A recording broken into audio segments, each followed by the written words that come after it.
Plus সব খবর সব সময়। আজ মকর সংক্রান্তি। ভোর হতেই হাজার হাজার পুণ্যার্থী বীরভূমের জয়দেবে অজয় নদীতে পুণ্য স্নান সারলেন। কনকনে শীত উধাও, তাই দূর দূরান্ত থেকে আসা পুণ্যার্থীরা ভোর রাতেই অজয়ের বিভিন্ন ঘাটে ঘাটে আগে থেকেই পৌঁছে যান। সকাল সকাল পুণ্য স্নান সেরে রাধা বিনোদ মন্দিরে লম্বা লাইনে দাঁড়িয়ে পুজো দেন ভক্তরা। তবে গত 3 বছরের তুলনায় এবছর জয়দেব মেলায় জনসমাগম হয়েছে যথেষ্টই। সেই দিক মাথায় রেখে বীরভূম জেলা পুলিশ এবছর নিরাপত্তা জোরদার করেছে জয়দেব কেন্দুলির মেলায়। মোতায়েন করা হয়েছে 2700 পুলিশ কর্মী, 900 জন উর্দিধারী পুরুষ ও 230 জন মহিলা পুলিশ কর্মী মোতায়েন করা হয়েছে এই জয়দেব মেলায়। এর পাশাপাশি 1600 ভলেন্টিয়ার মোতায়েন করা হয়েছে। স্নানঘাট সহ গোটা মেলা জুড়ে বসানো হয়েছে 16টি ওয়াচ টাওয়ার, লাগানো হয়েছে 180টি সিসি ক্যামেরা। পুরুষ ও মহিলাদের আলাদা আলাদা স্নানঘাটের ব্যবস্থা করা হয়েছে প্রতি বছরের মতো এবছরও। আজ সকালে জয়দেবের ছবিটা ঠিক কেমন ছিল চলুন দেখব।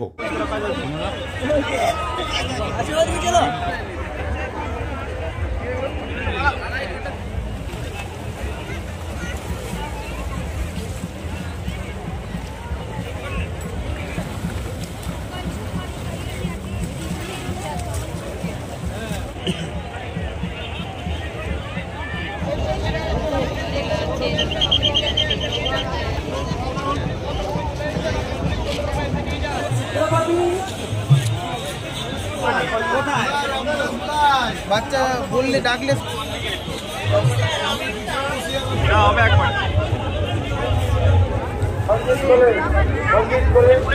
সামনে যোগাযোগ করুন, আপনাকে জগদীশ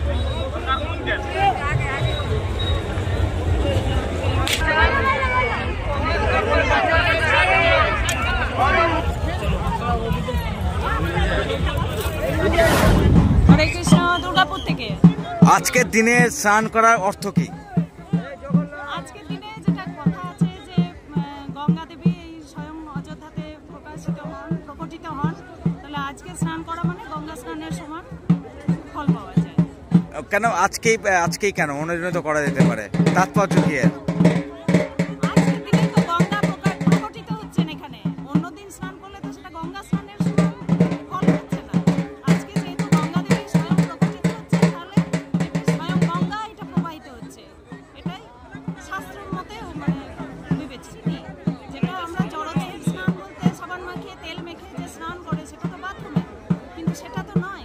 এটা আমাদের আত্মার যাতে পুষ্টি হয় সেই কারণে স্নান এটা। এবার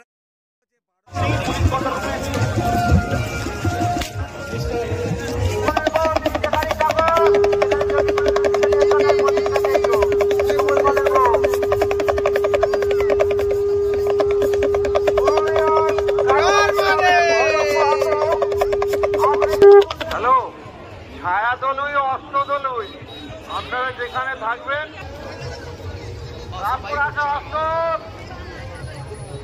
অস্ত্র উঠাবো, পুলিশ কাপে চলে এসো। সামন্ত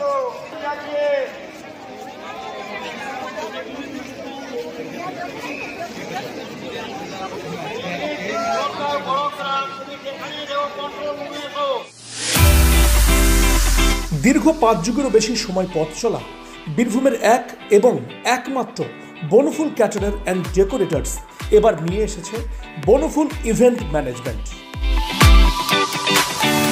আপনার ভাবনা আমরা ফুটিয়ে তুলব বাস্তবে। সম্পূর্ণ আধুনিক আঙ্গিকে Banaful caterer and event management system আপনার অনুষ্ঠানকে করে তুলবে চিরস্মরণীয়।